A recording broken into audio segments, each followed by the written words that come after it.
తెలంగాణ. ఇట్లా నడవది, అన్ని పిడికిలు లేస్తేనే నేను పోతా, లేకపోతే ఓరిడికెళ్ళి. ఆ మిద్దె మీద ఉన్నోళ్ళు అక్కడ జై తెలంగాణ, కారు గుర్తుకే కేసీఆర్ గారి నాయకత్వం. సరే, నేను వచ్చిన పని అయిపోయింది, పోవాలన్నా ఇగో అరే నీకు దండం పెడతారా భయ బంజీ, ఇవ్వలి కాయిదాలు ఏకురు బయట జరా, అక్కడ కూడా తమ్మి, అక్కడ ఇక్కడ. రైట్. रुक जाओ, रिलैक्स, कूल, चिल, धीरज रखो. अरे आगुरा भाई निजे गौरवनीयुलु पेद्दलु राष्ट्र डेप्यूटी स्पीकर गारू, మీ అందరి అభిమాన నాయకుడు అన్న అంటే నేనున్నా అంటూ ముందుకొచ్చి అర్ధరాత్రైనా మీకోసం ఎక్కడికంటే అక్కడికొచ్చే మీ అందరి పజ్జన్న మా చిచ్చా. ఒక నిమిషం, अरे सुनो रे भाई, कहाँ से पकड़ के लाए रे तुम्हारे को? ये एक काम कर, ये जोश जो है परसों तक संभाल के रखो, 1 तारीख के दिन दिखाओ, आज नक्को, मेरे सामने नक्को. మా చిచ్చా నేను పిలుచుకుంటా ముద్దుగా, మా పద్మారావు అన్న గారికి, చిచ్చా గారికి, గౌరవనీయులు మీ అందరి అభిమానంతో, మీ ఆశీర్వాదంతో కాబోయే తార్నాక కార్పొరేటర్ సోదరి శ్రీమతి మోతే శ్రీలత శోభన్ రెడ్డి గారికి ఒకసారి గట్టిగా చప్పట్లు కొట్టి ఆశీర్వాదం చెప్పాలి. సోదరి మెట్టుగడ్డ నుండి పోటీ చేస్తున్న రాసూరి సునీత గారికి, గౌరవనీయులు సోదరి సీతాఫల్ మండి నుంచి పోటీ చేస్తున్న సామల హేమ గారికి, సోదరి అడ్డగుట్ట నుండి పోటీ చేస్తున్న ప్రసన్న గారికి. ఇక్కడ అడ్డగుట్ట వాళ్ళు ఎక్కున్నారా? లోకల్.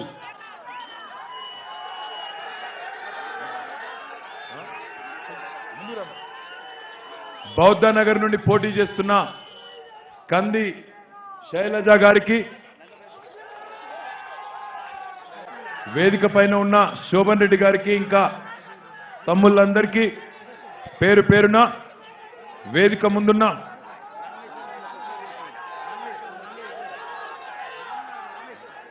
తమ్ముడు రామేశ్వర్ గౌడ్ గారికి, వేదిక ముందున్న అక్కలకు, అన్నలకు, చెల్లెళ్లకు, తమ్ములకు పేరు పేరున మీ అందరికీ శిరస్సు వంచి హృదయపూర్వకంగా నమస్కారం తెలియజేసుకుంటా ఉన్నా. 5 ఏళ్ల కిందట సరిగ్గా గౌరవనీయులు మన ఎమ్మెల్సీ ఫరీదుద్దీన్ గారికి, మన ఎంపీ వెంకటేష్ నేత గారికి, ठीक है रुको क्या कर रहे भाई, क्या प्रॉब्लम है, आराम से रुको. अरे बीपी పెంచుకోకరా भाई, ఎందుకు టెన్షన్. 5 ఏళ్ల కిందట మీ దగ్గరికి వచ్చినాం, మీ దగ్గరికి వచ్చి ఆనాడు ఓటు అడిగినాం. ఓటు అడిగినప్పుడు 2 విషయాలు కేసీఆర్ గారి మాటగా చెప్పినాం. హైదరాబాద్లోని పేద అక్క చెల్లెలను, అన్నాదమ్ములను కడుపులో పెట్టుకొని చూసుకుంటాం. హైదరాబాద్ నగర అభివృద్ధికి కష్టపడి ఒళ్ళు వంచి పనిచేస్తామని చెప్పి మీ అందరికీ మాట ఇవ్వడం జరిగింది. మళ్ళీ 5 ఏళ్ల తర్వాత మీ దగ్గరికి వచ్చినప్పుడు మరి ఏం చేసినామో, ఏం పని చేసినామో చెప్పాల్సిన బాధ్యత కూడా నా మీద ఉన్నది అని నేను అనుకుంటా ఉన్నా. ఒకసారి దయచేసి వెనక్కి తిరిగి గుర్తు తెచ్చుకోమని చెప్పి కూడా నేను కోరుతా ఉన్నా. 6 ఏళ్ల కిందట తెలంగాణ రాష్ట్రం ఏర్పడ్డప్పుడు ఆనాడు ఎన్ని మాటలు, ఎన్ని రకాల అనుమానాలు మన మనసుల నిండా ఉండెనో ఒకసారి గుర్తు తెచ్చుకోండి. ఒకరేమో తెలంగాణ వస్తే కరెంటు ఉండదు అని ఒక ఆయన, ఇంకొక ఆయనేమో తెలంగాణ వస్తే తెల్లారి లేస్తే పంచాయతీలే, ఆంధ్ర తెలంగాణ పంచాయతీ, హిందూ ముస్లిం పంచాయతీ అని ఇంకొక ఆయన, ఇంకొక ఆయనేమో తెలంగాణ వస్తే కొత్త పెట్టుబడులు, కొత్త ఉద్యోగాలు కాదు, ఉన్న ఉద్యోగాలు పోతాయి, ఉన్న పెట్టుబడులు పోతాయి, ఎవ్వరు ఇక్కడ మిగిలరు అన్నారు. ఇంకొక ఆయనేమో ఆఖరికి సరే తెలంగాణ వస్తే మంచిదే కానీ మీ ముఖాలకు మీకు పరిపాలించుకునే తెలివి ఉందా, మీకు నాయకత్వం ఉందా, దమ్ము దక్షత ఉన్న నాయకుడు మీకున్నడా అని కూడా ఆనాడు అన్నారు. మరి 6 ఏళ్లలో ఏం జరిగిందో ఒక్కసారి ఆలోచించండి. ఈ 6 ఏళ్లలో మొట్టమొదటి పని కేసీఆర్ గారి నాయకత్వంలో మనం చేసుకున్న పని గుర్తు తెచ్చుకోండి. ఇక్కడ ఉన్న చిన్న చిన్న షాపులు, జిరాక్స్ సెంటర్లలో కూడా గతంలో ఉన్న కాంగ్రెస్ ప్రభుత్వంలో ఇన్వర్టర్ లేని షాప్ లేదు. అపార్ట్మెంట్ ఉంటే, ఒక పెద్ద ఇల్లు ఉంటే, 4 పోర్షన్లు ఉంటే జనరేటర్ లేని ఇల్లు లేదు. అలా ఆనాడు పరిస్థితి. డీజిల్కు నెలకు 10,000, 5,000, 8,000 అందరు కలిసి చేసుకొని ఒక అపార్ట్మెంట్లో ఉండే సొసైటీలో ఆనాడు మీకు పైసలు ఖర్చు అయిన పరిస్థితి, మీకు పైసలు తగిలిన పరిస్థితి. మరి ఈరోజు కేసీఆర్ గారి నాయకత్వంలో కేవలం 6 నెలల్లోనే కరెంటు సమస్య లేకుండా చేసి 24 గంటలు ఫ్యాక్టరీలకు కానీ, ఇండ్లకు కానీ, వ్యవసాయానికి కానీ ఉచితంగా కరెంటు ఇచ్చి ఈరోజు భారతదేశం మొత్తంలోనే ఎక్కడా లేని విధంగా 24 గంటలు నాణ్యమైన కరెంటు ఇస్తున్న ఘనత కేసీఆర్ గారిదా కాదా ఒక్కసారి మీరు ఆలోచించాలని చెప్పి నేను కోరుతున్నా. రెండవది, ఇదే హైదరాబాద్లో మంచినీళ్ళకి ఎంతో కొంత గోసపడ్డే ప్రాంతాలు ఎన్నో ఉండే.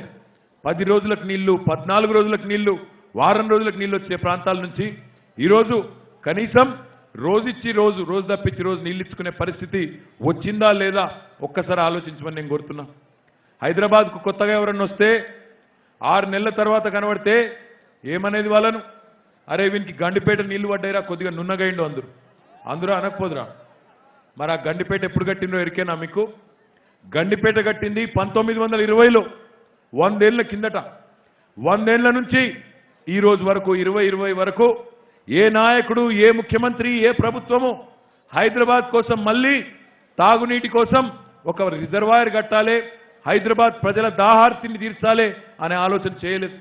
కానీ మన నాయకుడు కేసీఆర్ గారు ఎక్కడో కాదు, ఇక్కడ సికింద్రాబాద్ నుంచి దగ్గరలోనే ఉన్న షామీర్పేట మండలంలోని కేశవాపురం అనే గ్రామంలో సంవత్సరం లోపలనే గండిపేటతోని రెట్టింపు సైజులో, డబల్ సైజులో ఒక బ్రహ్మాండమైన రిజర్వాయర్ కడతా ఉన్నాం.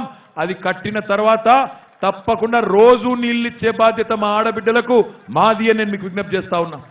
ఇంకొక మాట కూడా, కేసీఆర్ గారి మాటగా మా ఆడబిడ్డలకు చెప్పాల్సిన బాధ్యత కూడా నా మీద ఉంది. మొన్ననే కేసీఆర్ గారు నిర్ణయం తీసుకున్నారు. ఇక్కడికి వచ్చిన ఆడబిడ్డలందరికీ ఒక శుభవార్త. మీరు భవిష్యత్తులో ఈ వచ్చే నెల ఎల్లుండి డిసెంబర్ 2వ తారీఖు నుంచి, డిసెంబర్ మాసం నుంచి మంచినీళ్ళ బిల్లు కట్టే అవసరమే లేదు. శాశ్వతంగా మాఫ్ చేయడం జరిగింది. అంటే మనసున్న ముఖ్యమంత్రి ఉంటే మంచి ఆలోచనలు వస్తాయి. హైదరాబాద్లో ఈరోజు పేదవాడు అన్నం తినాలి అంటే 5 రూపాయలకే నాణ్యమైన భోజనం అన్నపూర్ణ సెంటర్లో దొరుకుతుంది. పేదవాడికి సుస్థి చేస్తే బస్తీ దవాఖానా ఉంటుంది. లగ్గం చేసుకుంటే కళ్యాణ లక్ష్మి, షాదీ ముబారక్లో మేనమామలు కూడా వస్తలేరు ఈ మధ్యన. కానీ కేసీఆర్ గారే మేనమామ లెక్క 1,116 రూపాయలు మీకు ఇస్తా ఉన్నారు. కడుపులో బిడ్డ పడితే, ఆ ఆడబిడ్డ కడుపులో ఓ బిడ్డ పడితే వెంటనే కేసీఆర్ కిట్ రూపంలో మగబిడ్డ పుడితే 12,000, ఆడబిడ్డ పుడితే 13,000 రూపాయలు ఇచ్చి అందులో జాన్సన్ అండ్ జాన్సన్ సబ్బులు, షాంపూలు పెద్ద పెద్ద వాళ్ళ ఇళ్లలో ఏ రకమైన వస్తువులు అయితే వాడతారో అవన్నీ 12 రకాల వస్తువులు పెట్టి ఆదుకుంటున్నది, మీకు అండగా నిలబడ్డది కేసీఆర్ ప్రభుత్వం. ఆ బిడ్డ, పుట్టిన బిడ్డ అంగన్వాడికి పోతే బ్రహ్మాండమైన భోజనం. ఆ బాలింతకు కూడా ఆరోగ్యలక్ష్మి కార్యక్రమంలో పాలు, గుడ్డుతో పౌష్టికాహారం. ఇంకొద్దిగా బిడ్డ పెద్దగైతే గవర్నమెంట్ బడికోతే సన్న బియ్యంతో నాణ్యమైన భోజనం. ఆ తర్వాత బ్రహ్మాండంగా హాస్టల్కో ఇంకొకడికో పోతా అంటే 1,20,000 రూపాయలు ఒక్కొక్క పిల్లోడి మీద, పిల్ల మీద ఖర్చు పెట్టి 1000 రెసిడెన్షియల్ పాఠశాలలు పెట్టి దేశంలో ఏ ముఖ్యమంత్రి, ఏ ప్రభుత్వము చేయని విధంగా లక్షల మంది విద్యార్థులను ఈరోజు వేలాది కోట్ల రూపాయలు పెట్టి చదివిస్తున్నది కేసీఆర్ ప్రభుత్వం. హాస్టళ్లలో పెట్టి బట్టలు, బ్యాగులు, పుస్తకాలు, జంప్ఖానాలు, బ్లాంకెట్లు మొత్తం ప్రభుత్వమే చూసుకొని ఈరోజు మైనారిటీ కానీ, ఎస్సీ కానీ, ఎస్టీ కానీ, బీసీ కానీ రెసిడెన్షియల్ పాఠశాలలు 1000 ఉన్నాయి. తర్వాత ఇంకా చదువుకుంటా ఫారెన్ కోత బాగా చదువుకుంటా అంటే Ambedkar overseas scholarship, Mahatma Jyotiba Phule scholarship 20 లక్షల రూపాయలు ఇచ్చి విదేశాలకు కూడా పంపి ఆ పిల్లోడిని చదివించే సంస్కారం ఉన్న ప్రభుత్వం కేసీఆర్ గారు. మరి అంత మంచి చదువు చదువుకున్నాక ఉద్యోగం కావాలి కదా, అందుకే టీఎస్ ఐపాస్ తెచ్చి రాష్ట్రానికి 6 ఏళ్లలోనే కేసీఆర్ గారి నాయకత్వంలో 2 లక్షల కోట్ల పెట్టుబడులు తెచ్చుకున్నాం. బ్రహ్మాండంగా మన పిల్లలకు కొలువులు ఇచ్చుకునే ప్రయత్నం చేస్తూ ఉన్నాం. అంటే పిల్ల పుట్టిన కాడి నుంచి వారు పెరిగేదాకా అన్ని రకాలుగా ప్రభుత్వం అండగా ఉండి మీకు ఈరోజు ఆదుకుంటా ఉన్నది. 1, 2 కాదు, 40-45 వేల కోట్ల రూపాయలు సంక్షేమానికే ప్రతి నెల ప్రతి సంవత్సరం ఖర్చు పెడుతున్నది. ఇక్కడున్న మా పెద్ద మనుషులను అడగండి. మేము రాకముందు కాంగ్రెస్ ప్రభుత్వం ఉన్నప్పుడు పెన్షన్ 200 రూపాయలు ఉండేది.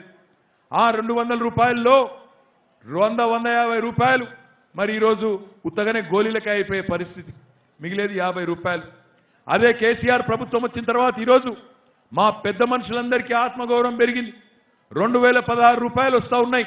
మనమడో మన్మరాలో దగ్గరకు వస్తే ఓ బిస్కెట్ కూడా కొనిచ్చే పరిస్థితి కేసీఆర్ గారి నాయకత్వంలో, కేసీఆర్ గారి మద్దతుతో. వాస్తవం కాదా అని నేను అడుగుతున్నా.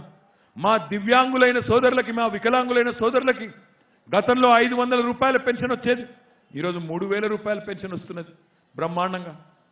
దాంతోపాటు పేదవారి బాగోగులతో పాటు నగరం విషయం కూడా ఆలోచిస్తే మెట్రో పూర్తి చేసుకున్నాం. మీ సికింద్రాబాద్ నియోజకవర్గాన్ని కూడా మెట్రో తెచ్చుకున్నాం, పూర్తి చేసుకున్నాం బ్రహ్మాండంగా, అది కూడా కంప్లీట్ చేసుకున్నాం.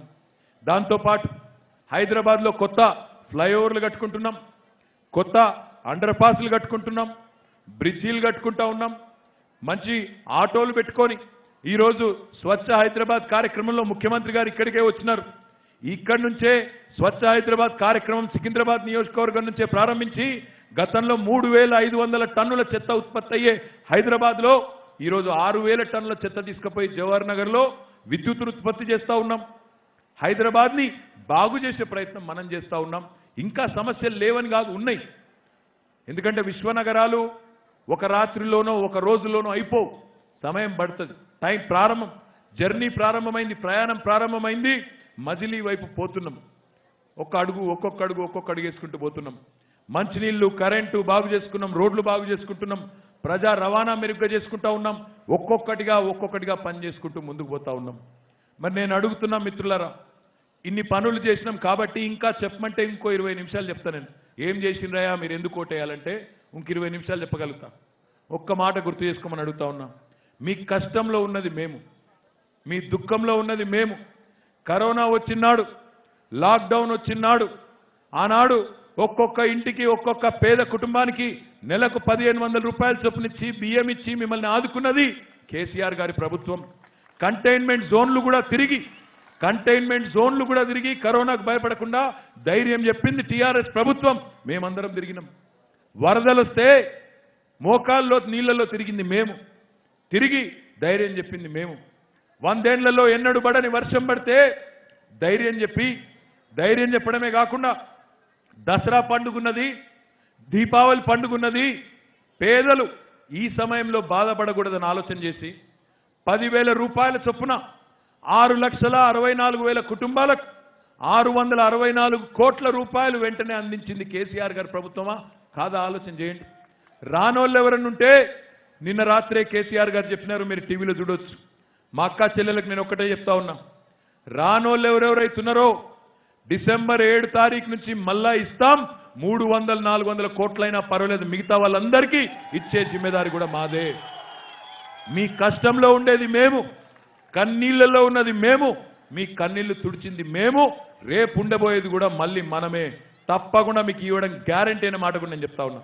ఎందుకంటే ఇన్ని వేల కోట్ల రూపాయలు ఖర్చు పెట్టే, ఇన్ని వేల కోట్ల రూపాయలు పేదవారి కోసం ఖర్చు పెట్టే కేసీఆర్ గారు ఓ 200-300 కోట్ల కాడ కోషిష్ చేస్తారు అనుకుంటే అమాయకత్వం అవుతుంది.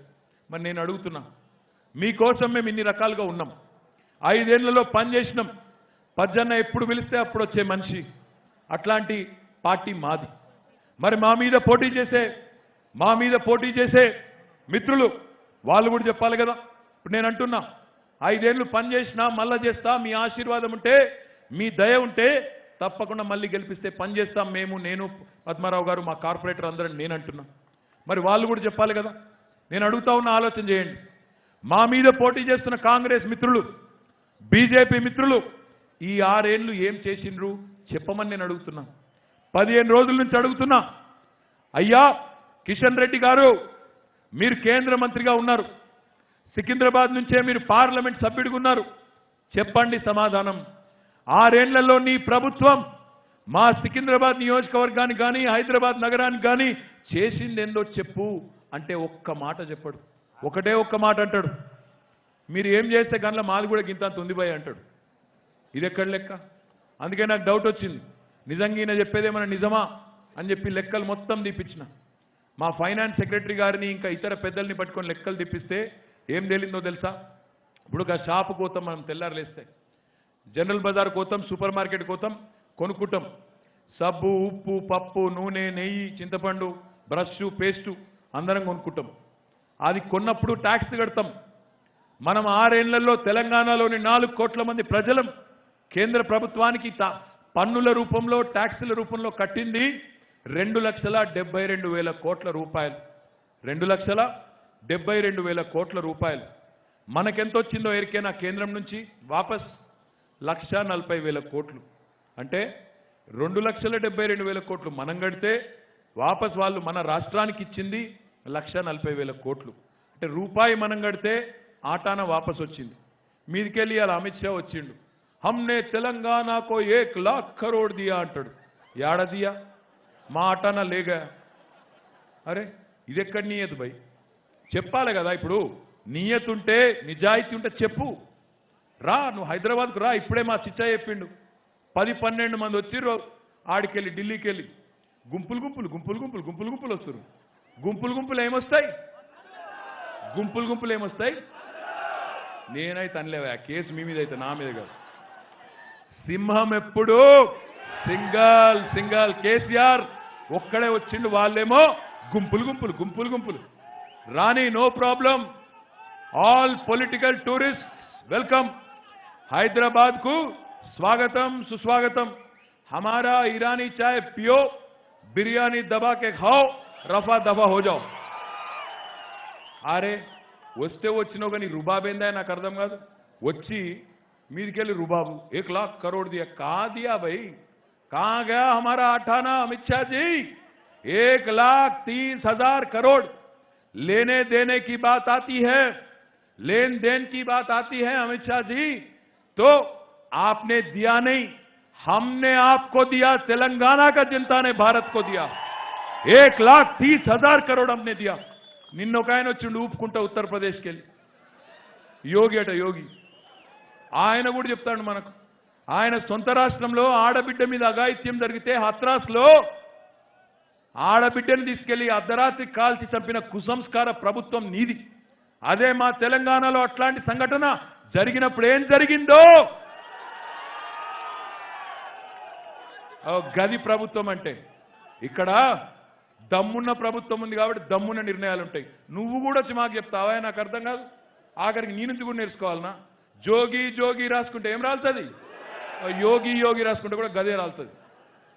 ఏమంటున్నా అంటే, ఇక ప్రతి ఒక్కడు పొలిటికల్ టూరిస్ట్ అంటాడు వచ్చుడేనా.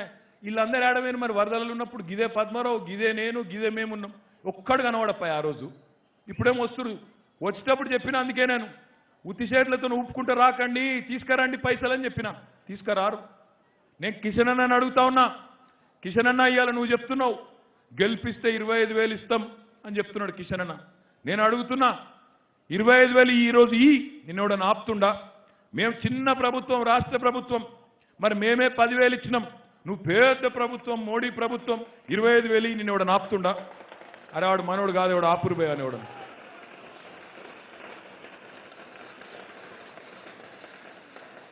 ఆపురా నీళ్ళు పోయిన ఎవరన్నా. నేనేమంటున్నా అంటే 6.5 లక్షల మందికి ఎవరికైతే మనం 10,000 రూపాయల చొప్పున ఇచ్చినామో కిషన్ రెడ్డి గారికి ఆ లిస్టు నేను పంపిస్తా. కిషన్ అన్న, నీ ప్రభుత్వానికి నియతుంటే, నీ మోడీ ప్రభుత్వానికి నిజంగానే పేదల పట్ల ప్రేమ ఉంటే 6.5 లక్షల మందికి 25,000 రూపాయల చొప్పున రేపే మంజూరు చేపి. నువ్వు చేపిస్తే నిజంగానే దీపాలు వెలిగిమంటే దీపాలు వెలిగిస్తాం, సప్పట్లు కొట్టమంటే సప్పట్లు కొడతాం, పల్లెలను డిండోరా కొట్టమంటే డిండోరా కొడతాం, డాన్స్ చేయమంటే డాన్స్ కూడా చేస్తాం. చేయి దమ్ముంటే మాటలు చెప్పకు, డైలాగులు కొట్టకు. నేను ఒకటే అడుగుతున్నా మా ఆడబిడ్డల్ని, అమ్మా 10,000 రూపాయలు ఆపినోడు 25,000 రూపాయలు ఇస్తాడా? 10,000 ఆపినోడు 25,000 ఇస్తాడా? అమ్మకు అన్నం పెట్టినోడు చిన్నమ్మకు బిర్యానీ పెడతాడా? మరి ఇవాళ సిగ్గు లేకుండా మాట్లాడతారు, ఎటు పడతటే మాట్లాడతారు, ఎటు పడతటే. అరే నువ్వు పైసలు ఇచ్చింది లేదు, చేసింది లేదు, ఉత్త చేతులతో ఒప్పుకుంటూ వస్తావు, మీదికెళ్ళి కేసీఆర్ గవర్నమెంట్ను బద్నాం చేస్తావు. ఆయన అంటాడు హైదరాబాద్ నట ఐటీ హబ్ చేస్తాడట ప్రపంచానికే. ఉన్న ఐటీఐఆర్ ఎత్తుకపోయిందే నీ ప్రభుత్వం, నీ నరేంద్ర మోడీ ప్రభుత్వం. హైదరాబాద్కు ఐటీఐఆర్ మంజూరు చేస్తే ఇదివరకున్న కాంగ్రెస్ ప్రభుత్వం రద్దు చేసింది మోడీ ప్రభుత్వం. మన పిల్లల నోట్లో మట్టి కొట్టింది మోడీ ప్రభుత్వం. ఇలా మళ్ళొచ్చి ప్రపంచానికే ఐటీ కేంద్రం చేస్తాం హైదరాబాద్ అంటే నమ్మేతందుకు, ఆగమయ్యేతందుకు. ఇది అహ్మదాబాద్ కాదు, హుషార్ హైదరాబాద్, యాది పెట్టుకో అని చెప్తున్నా. ఆగమయ్యే అహ్మదాబాద్ కాదు ఇది, హుషార్ హైదరాబాద్, యాది పెట్టుకోమని నేను గుర్తు చేస్తా ఉన్నా. ఇంకొక మాట కూడా మిమ్మల్ని ఆలోచించమని కోరుతున్నాం. ఇప్పుడు ఎలక్షన్లప్పుడు హామీలు ఇవ్వాలి. నిన్న మొన్న ఒక ఆయన వచ్చిండు, కొత్త ఆయన బీజేపీ మార్కెట్లకు, చూస్తురుగా టీవీలలో గిన్నా కొత్తగా వచ్చిండు. బండి పోతే బండి ఫ్రీ, కారు పోతే కారు ఫ్రీ, ఇల్లు పోతే ఇల్లు ఫ్రీ, మనిషి పోతే మనిషి ఫ్రీ. అరే చెప్తే నోటికి మొక్కాలి, ఏం నోరురా భయ్ నాయన. అడిగిరు మరి ప్రెస్ వాళ్ళు పట్టుకున్నారు, సార్ మరి బండి పోతే బండి ఫ్రీ అంటున్నావు, ఎప్పుడు ఇస్తావు, యాడికెళ్ళి ఇస్తావు అన్నారు. ఇన్సూరెన్స్ ఉంటుంది కదా అట. నువ్వు ఇన్సూరెన్స్ ఏజెంటువా లేకపోతే పార్టీ ప్రెసిడెంటువా? ఇన్సూరెన్స్ నువ్వు ఇచ్చేదేంది నాకు అర్థం కాదు. నువ్వు ఇచ్చేదేమన్నా అలా నువ్వు ఇచ్చేదేంది ప్రజలకు అంటే ఇట్లాంటి మాటలు. ఇంకా సిగ్గుమాలిన మాట ఏంటంటే పొట్టగాళ్ళని రెచ్చగొడుతున్నారు. ఏమని రెచ్చగొడుతున్నారు? రాంగ్ రూట్లో ఉండ్రి, నలుగురు బండెక్కి తిరుగుండ్రి, మీరు హెల్మెట్ పెట్టుకోకుండా చాలాన్లు మేము కడతాం, చాలాన్లు కడతాం అనుకున్నాదా జిహెచ్ఎంసీ? చాలాన్లు కడతావు. చాలాన్లు కట్టేదే మాట నిజమే అయితే నీ అహ్మదాబాద్లో కడుతున్నావా, నీ బెంగళూరులో కడుతున్నావా, నువ్వు నీ పార్టీ అధికారంలో ఉన్న అన్ని రాష్ట్రాల పిల్లగాళ్ళ చాలాన్లు నువ్వే కడుతున్నావా? అది చెప్పడు. హైదరాబాద్నే కడతారట, ఇక్కడ మాత్రమే కడతాం, ఇంకెక్కడ కడతాం. ఆలోచించండి, ఆగం కాకండి దయచేసి. నేను మీ అందరితో కూడా ప్రార్థన చేస్తా ఉన్నా. హైదరాబాద్ ఈరోజు ప్రశాంతంగా ఉంది, పచ్చగా ఉంది, కంపెనీలు వస్తున్నాయి. ఒక యాపిల్, ఒక అమెజాన్, ఒక ఫేస్బుక్, ఒక గూగుల్, ఇట్లాంటి అంతర్జాతీయ కంపెనీలు హైదరాబాద్ దిక్కు చూస్తున్నాయంటే ఉత్తగానే చూస్తలేవు. ఇక్కడ స్థిరత్వం ఉంది, రాజకీయ స్థిరత్వం ఉంది, శాంతి భద్రతలు మంచిగా ఉన్నాయి, అన్నదమ్ముల్లాగా కలిసి ఉన్నారు. హిందూ ముస్లిం పంచాయతీ లేదు, ఆంధ్ర తెలంగాణ పంచాయతీ లేదు, నార్త్ ఇండియా సౌత్ ఇండియా లొల్లి లేదు. అన్నదమ్ముల లెక్క అందరు మంచిగా కలిసి ఉన్నారు, ప్రశాంతంగా ఉన్నారు, దమ్మున్న పిల్లలు ఉన్నారు, టాలెంట్ ఉన్న పిల్లలు ఉన్నారు, వాళ్ళకు ఉద్యోగాలు ఇవ్వచ్చు అని చెప్పి వస్తున్నారు తప్ప ఆగమాగం అగాధం ఎవరు రారు. కానీ ఈరోజు వీళ్ళు మాట్లాడుతున్న మాటలు ఏమంటాడో ఆయన, ఒక పిచ్చోడేమో ఎన్టీ రామారావు సమాధి తీసేస్తా, నరసింహారావు సమాధి తీసేస్తా అని ఒక పిచ్చోడు, ఇంకో పిచ్చోడేమో నేను నీ ఆఫీసు గులగొడతా, రాంగ్ రూట్లో పొట్టగానని రెచ్చగొడతా అని ఇంకో పిచ్చోడు. నేను అందుకే మీ అందరికి విజ్ఞప్తి చేస్తా ఉన్నా, ఈ మత పిచ్చోళ్ళ మధ్యన హైదరాబాద్ నగరాన్ని పిచ్చోడి చేతిలో రాయి చేయకండి, ఈ పిచ్చోళ్ళ చేతిలో పెట్టకండి హైదరాబాద్ నగరాన్ని. ఏ నాయకుడైతే 6 ఏళ్లుగా పేద ప్రజలను కడుపులో పెట్టుకొని మీ అందరి సంక్షేమాన్ని కూడా చూసుకుంటూ, అందరి బాగోగులు చూసుకుంటూ హైదరాబాద్ నగరాన్ని ప్రగతి ప్రధాన ముందుకు తీసుకొని పోతున్నారో కేసీఆర్ గారు, ఆ నాయకుడికి ఆశీర్వాదం ఏంటి తప్ప ఎవరు పడితే వారికి హైదరాబాద్ నప్పచెప్తే పిచ్చోడి చేతిలో రాయి అవుతుంది. చూడండి వాళ్ళ మాటలు. హైదరాబాద్ మీద సర్జికల్ స్ట్రైక్ చేస్తారట ఆయన. సర్జికల్ స్ట్రైక్ అంటే బాంబు దాడులు. ఎవరి మీద చేస్తావు బాంబు దాడులు? ఎటు పడతాడు మాట్లాడతారు. శత్రు దేశాల మీద చేసే బాంబు దాడులను హైదరాబాద్ మీద చేస్తా అనే మూర్ఖులను ఏమందాం? అట్లాంటి వాళ్ళని ఎన్నుకుందామా?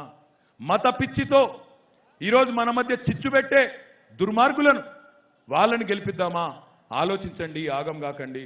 ఉద్వేగాలు కాదు, ఉద్వేగాలు కాదు, ఉద్యోగాలు కావాలి మన పిల్లలకు, కొలువులు కావాలి. మన నినాదం విశ్వనగరం, వాళ్ళ విధానం విద్వేష నగరం. ప్రజలు కలిసి ఉండొద్దు, చిచ్చు పెట్టాలి, 4 ఓట్లు వేయించుకోవాలి, 4 సీట్లు కొట్టుకోవాలి, అవతల పడాలి. ఇది వాళ్ళ విధానం. ఆలోచించండి. అగ్గివెట్టుడు ఈజీ, అగ్గివెట్టుడు చాలా ఈజీ, అల్కగా పెట్టచ్చు, కానీ దాన్ని ఆర్పుడు చాలా కష్టం. చూడని ఏం మాట్లాడుతుండ్రో, ఒకడు అది గుల కొడతా అంటే ఇంకోటి ఇది గుల కొడతా అంటాడు. ఇక కులగొట్టుడైనా కట్టుడేం లేదా? మేమంటున్నాం నిర్మాణాత్మకంగా పనిచేస్తాం, నిర్మాణాత్మకంగా రోడ్లు కానీ కొత్త మెట్రో కానీ ఇవన్నీ కడతామని మేమంటే వాళ్ళేమో కూలగొట్టే పనులున్నారు. అందుకే నేను చెప్తున్నా, ఏం కావాలా మీకు? పురోగతి కావన్నా అధోగతి కావాలన్నా ఆలోచించుకోండి. ఎట్టి పరిస్థితుల్లో హైదరాబాద్ ప్రజల చైతన్యాన్ని ప్రదర్శించండి. ఆయన అంటున్నాడు, అమిత్ షా గారు, ఇక్కడట నిజాం సంస్కృతి ఉందట. నేను అమిత్ షా గారికి చెప్తున్నా, అయ్యా నీకు తెలియకపోవచ్చు, నీకు చరిత్రలో ఒక పార్శ్వమే తెలియవచ్చు, తెలుసుకో. ఏ గుజరాత్కి వెళ్ళి నువ్వు వచ్చినవో అదే గుజరాత్ నుంచి వచ్చిన మహానుభావుడు జాతిపిత మహాత్మా గాంధీ చెప్పిండు హైదరాబాద్ గురించి. ఈరోజు కాదు, 1920లో చెప్పిండు. आपके यहाँ जो गंगा जमुना तहजीब है ये पूरा हिंदुस्तान के लिए मिसाल है, ఇది ఉదాహరణ మొత్తం దేశానికి మీరు అని చెప్పిండు. ఇక్కడ కలిసి ఉన్నారు అన్నదమ్ముల లెక్క, మీరు బాగున్నది అని మహాత్మా గాంధీ చెప్పిండు. నీకు దండం పెడతారా భయ్, బంద్ చేయి. అరే వాడిని పట్టుకోండి భయ్ గట్టిగా. నీళ్ళొల్లేందిరా మధ్యలో మధ్యలో ఏమవుతుందా పిల్లగానికి? నేనేమంటున్నా అంటే ఆలోచించుకోండి. మీకు మీకు నీకేమైందిరా? ఇంట్లో సెల్ఫీ కావాలా నీకు? ఇక ఇట్లా తయారయ్యారు మనోళ్ళు. ఇగో హైదరాబాద్లో ఉన్న ఇగో మా తమ్ముళ్ళందరితో ఒకటే కొడుతున్నా, ఈ జోష్ ఏదైతుందో, ఈ ఆవేశం ఏదైతుందో ఆపుకోరు, జర్ర ఆపుకోండి. ఎందుకు ఆపుకోమంటున్నా అంటే, జూట మాటలు జుమ్లాలు చెప్పేటోళ్ళ సంగతి చూసేది ఉన్నది మనం. 2014లో ఏమన్నాడు మోడీ సాబ్? భాయియో బహనో आप सब लोग जन धन खाता खोलो, मैं धन धन 15 लाख देता हूं. అన్నాడా లేదా? అన్నాడా లేదా? అన్నాడా? సరే 15 लाख వచ్చిన వాళ్ళు అందరు చేయలేవటరు జరా. 15 लाख వచ్చిన వాళ్ళు బాబా ఇంతమంది ఉన్నారా? 15 लाख వచ్చిన వాళ్ళు ఆయా 15 लाख आपको, जिसको नहीं मिला वो हाथ उठाओ. 15 लाख जिसको नहीं मिला हाथ उठाओ. ఏం తమ్ముడు చెల్లెలు మీకు వచ్చినాయా? నీకు వచ్చినాయా చెల్లెమా? नहीं मिला ना, हाथ उठाओ फिर. 15 लाख जिसको नहीं मिला मोदी साहब की तरफ से हाथ उठाओ भाई. पीछे हमारे अरे మోడీ సుట్టమాను ఏమన్నా గట్టిగా చెయ్యి అంటే మొండి చెయ్యి చాలా డేంజర్. పిడికిలి పిడికిలి ఎవ్వరికి రాలేదా? ఒక పని చేద్దాం, 15 लाख వచ్చిన వాళ్ళు మోడీ కోటేయండి, రానోళ్ళు మా కోటేయరు భయ్. ఒక ఆయన ప్రెస్ ఆయన పోయి పట్టుకున్నాడు, అమిత్ షా గారిని పట్టుకున్నాడు. అయ్యా మరి 15 लाख అన్నావు కదా, ఏడవాయ 15 लाख అంటే ఏమంటాడు తెలుసా ఆయన అమిత్ షా గారు? అరే భాయ్ वो तो जुमला था, ऐसे ही बोल दिया, कान में फूल रख दिया, చెవుల పువ్వు పెట్టినా. ఇప్పుడు మళ్ళీ మధ్య కొత్తది మొదలు పెట్టిండు. ఏంటిది? 20 लाख करोड़ का पैकेज दे रहा हूं इस देश के लिए అనో పెద్ద గంభీరమైన ప్రకటన. అదే అంటున్నా నేను కూడా. 15 दिन से मैं पूछ रहा हूं, कोई 20 लोगों को दिखा दो मुझे हिंदुस्तान में. 15 दिन से ढूंढ रहा हूं मैं. एक वो क्या बोलते हैं उसको, दूरबीन को लेकर ढूंढ रहा हूं. कोई एक 20-25 लोग दिख जाए जो 20 लाख करोड़ किसको मिला मैं ढूंढ रहा हूं. किसी को नहीं मिला. एक और जुमला. ఇప్పుడు మళ్ళా 25,000 అంటున్నారు. ఇంకో జుమ్లా. జుమ్లా జుమ్లే పే జుమ్లా, జుమ్లే పే జుమ్లా. అయితే జుమ్లా లేకపోతే హమ్లా, రెండిట్లేదో ఒకటి. ఇటు జుమ్లా లేకపోతే సర్జికల్ స్ట్రైక్, హమ్లా. ఈ రెండే వీళ్ళకి తెలిసినట్టు. అయితే హిందూ ముస్లిం గట్టిగా అడిగినావు అనుకో, ఏమైనా 2 కోట్ల ఉద్యోగాలంటే సంవత్సరానికి మోడీ సాబ్, మరి 6 ఏళ్ళైంది 12 కోట్ల ఉద్యోగాలు ఏవి? మా పుట్టగాల సంగతి ఏంటంటే ఇండియా పాకిస్తాన్ కాదా ఉద్యోగాల సంగతి చెప్పంటే పాకిస్తాన్, మళ్ళా హిందూ ముస్లిం. ఇది ఒక్కటే వాళ్ళకి ఎరికే. డబ్బాల రాళ్ళే చూపుతారు చూడు, డబ్బ సపోర్ట్. అది ఒక్కటే గట్టిగా దబాయించినావు అనుకో, హిందూ ముస్లిం. ఇంకొకటి ఏం తెలియదు. అడుగుండ్రి ఈసారి వచ్చినప్పుడు కూల్గా, ఓటు కోసం వస్తారు కదా బీజేపీ వాళ్ళు, అడుగుండ్రి. అవు బై కేటీఆర్ వచ్చిండు, ఉపన్యాసం చెప్పిండు, మీరు ఏం చేయలేదు అన్నాడు, రూపాయి పని చేయలే అన్నాడు, చెప్పురాబాయి ఎక్కడ చేసినావు అని అడుగుండ్రి. మా సీతాఫల్ మండిలా, మా తార్నాకలా, మా బౌద్ధ నగర్లా, మెట్టుగడ్డలా, అడ్డగుట్టలా బుడ్డ పైసా పని చేయలేదు అన్నాడు. నిజంగా చేసిర్రు కదా మీరు, మరి చూపెట్టి ఎక్కడ చేసినావు అని అడుగుండ్రి. నేను కూడా చూస్తా, నాకైతే కనబడతలేదు. నేను అందుకే అంటున్నా మిమ్మల్ని, ఆలోచించండి.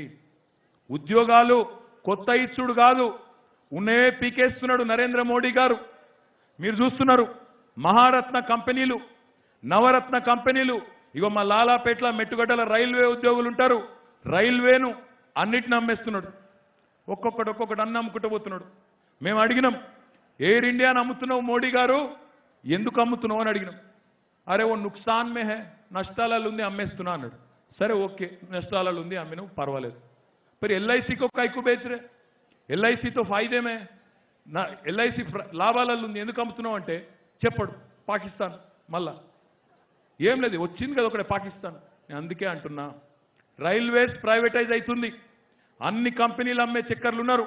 మేమేమో 5 ఏళ్లలో 2 లక్షల కోట్ల పెట్టుబడి తెస్తే ఆయననేమో ఉన్న కంపెనీలు అమ్మి 2.5 లక్షల కోట్లు సంపాదించిండు. ఎవరు? నరేంద్ర మోడీ ప్రభుత్వం. అందుకే ఆలోచించండి.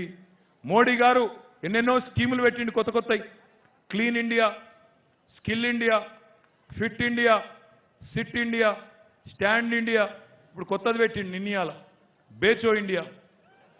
अंदके मैं बोल रहा हूं, सोचो इंडिया क्या हो रहा, सोचो, भावुक मत बनो, भावुक मत बनो, प्रोवोक नहीं हो, सोचो, दिमाग लगा के ठंडे दिमाग से सोचो क्या हो रहा है, क्यों हो रहा है। इलेक्शन के टाइम पे पाकिस्तान क्यों आता है? आ पिच्चोड़ ఒకడు ఉన్నాడు ఇక్కడ బీజేపీ, ఆయన అంటాడు ఇది బాబర్ కు, బిన్ లాడెన్ కు, అక్బర్ కు, దేశభక్తులకు మధ్యన జరుగుతున్న పోటీ. ఈ బాబర్ ఎవడు, బిన్ లాడెన్ ఎవడు, వానికి మనకేం సంబంధం? సికింద్రాబాద్లో వాడేమన్నా ఓటరా? వాడెవడేడికి వెళ్ళి వచ్చే ఇడికి, వానికి మనకు పోటేట. ఏది పడుతుందేనా? ఇక నోరికి ఎంత వస్తుంది అంతేనా? దావుద్ ఇబ్రాహీంలు, బాబర్లు, వీళ్ళందరూ ఎలక్షన్లు అప్పుడు ఎందుకు వస్తారు? మిగతా టైంలో ఎందుకో రారు? పుట్టగాళ్ళని ఆగం చేయనికే, హిందూ ముస్లిం మధ్యలో చిచ్చు పెట్టనీకి, అడ్డమైన మాటలు మాట్లాడు, 4 ఓట్లు వేయించుకున్నాడు, అవతల వాడు ఇదే నేర్చుకున్నారు, అన్ని అమ్ముతున్నారు. చూసుకోండి. నేను ఒక్క జాగ్రత్త చెప్పదలుచుకున్నా ఈరోజు, ఎందుకంటే చివరి సభ, ఎలక్షన్కు చివరి సభ, అందుకే చెప్తా ఉన్నా.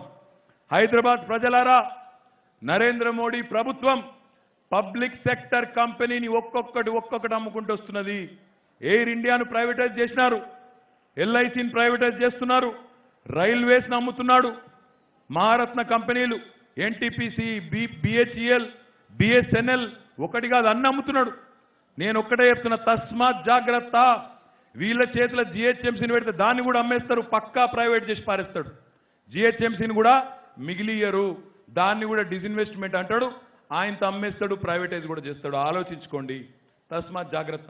ఈరోజు ఇప్పుడున్న పరిస్థితుల్లో హైదరాబాద్కి కేసీఆర్ గారి నాయకత్వంలో, ఒక సమర్థుడైన నాయకుడి నాయకత్వంలో ముందుకు పోయే, ఒక ప్రగతి పథంలో ముందుకు పోయే విధానం కావాలి. కానీ ఈ దుర్మార్గమైన మత చిచ్చు, మత పిచ్చి వాళ్ళతో వచ్చేదేం లేదు. హైదరాబాద్లో మళ్ళీ కర్ఫ్యూలు, హైదరాబాద్లో మళ్ళీ సంక్షోభిత వాతావరణం కావాలి అంటే ఈరోజు ఈ మత పిచ్చోళ్ళ మాటలు వినండి. వద్దు, హైదరాబాద్ ప్రశాంతంగా ఉండాలి, మా పిల్లలు బయటికి పోతే ఇంటికి మంచిగా బాగా రావాలి, ఇబ్బంది ఉండకూడదు అనుకుంటే ఏ కేసీఆర్ గారి నాయకత్వంలోనైతే ఈరోజు ముందుకు పోతున్నామో వారికే మళ్ళీ ఒకసారి ఓటేసి దీవించండి. అభివృద్ధి కావాలా, అరాచకం కావాలా ఆలోచించండి.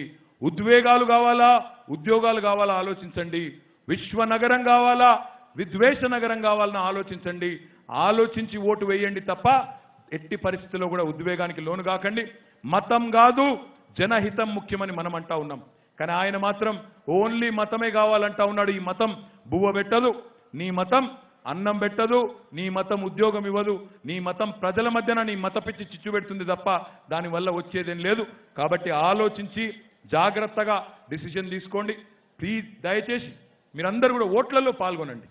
చాలామంది హైదరాబాద్లో ఓటు రోజు అనగానే హాలిడే అనుకొని ఇళ్లలో అంటారు, అది మంచి ఆలోచన కాదు.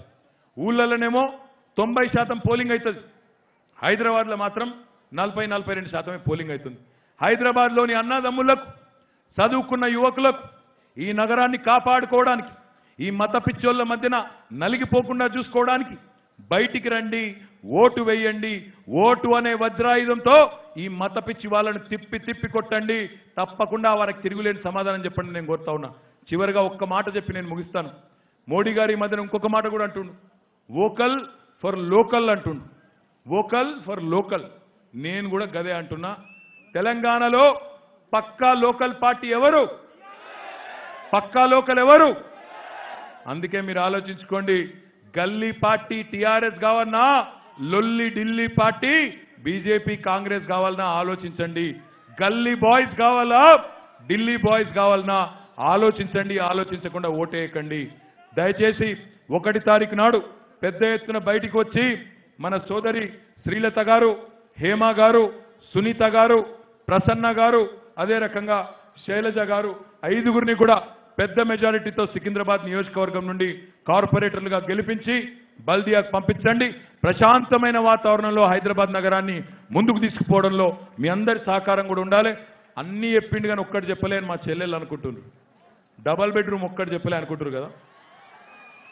గిన్ని చేసిన వాళ్ళం గది చేయమా చెల్లె మీది, గిన్ని చేసినాము గదొక్కటి చేయమా, పక్కా చేసి తీరుతాం, బరాబర్ ఇస్తాం. ఇచ్చే జిమ్మెదారి మాది. 3 ఏళ్ల ప్రభుత్వం ఇంకా మనది ఉన్నది. ఇచ్చే జిమ్మెదారి మాది, రంది పెట్టుకోకండి, తప్పకుండా ఇస్తాం. ఇచ్చే బాధ్యత మాదని మళ్ళొక్కసారి తెలియజేస్తూ మీ అందరికీ హృదయపూర్వకమైన ధన్యవాదాలు తెలియజేస్తూ జై తెలంగాణ. మీరు గట్టిగా చెప్పండి, నేను ఫోన్ ఇడికెళ్ళి మీ ఇష్టం. జై తెలంగాణ. కారు గుర్తుకే కేసీఆర్ గారి నాయకత్వం. కేసీఆర్